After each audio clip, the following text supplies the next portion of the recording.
Donc nous, en tant que syndicat de la Bièvre, on a une responsabilité donc, de qualité de l'eau de la Bièvre et aussi la gestion des réseaux d'assainissement.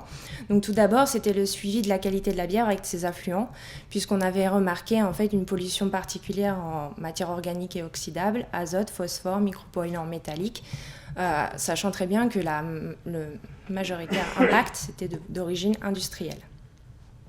Donc aussi, il y avait un impact sur les réseaux, sur la station d'épuration qui va récupérer tous les effluents, aussi la sécurité du personnel, en particulier les égoutiers qui vont agir dans les réseaux, et enfin les coûts, puisque finalement tous ces rejets qui vont aller dans les réseaux, ça va avoir un coût supplémentaire pour tout ce qui est traitement et entretien des réseaux.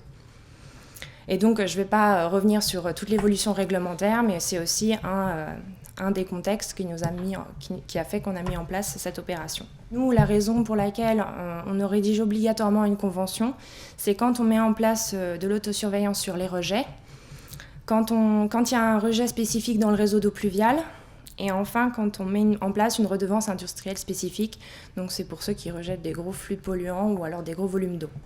Pour ce qui est des non-conformités observées, donc la majorité, comme je vous l'ai dit avant, c'est l'absence de pré-traitement et l'absence de séparativité, enfin les mauvaises séparativités ou les deux. Donc c'était les cas les plus fréquemment rencontrés. Et donc on arrive quand même à 60% de non-conformité, donc ce qui montre l'intérêt de l'opération que l'on a menée. Ensuite, on a aussi des indicateurs qualitatifs. Donc ça nous permet de savoir un peu ce que ça a comme effet sur le réseau.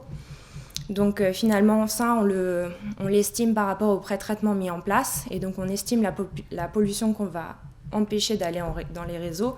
Donc on voit que ça a un impact notamment sur la pollution dissoute avec la DCO et la DBO. Donc ça, c'est fait sur les stations de lavage, donc c'est les gros sites en particulier. Et donc, je vous remercie de votre attention et je ne veux pas trop rentrer dans les détails puisque ça a été vu auparavant et je clôt cette partie. Merci beaucoup.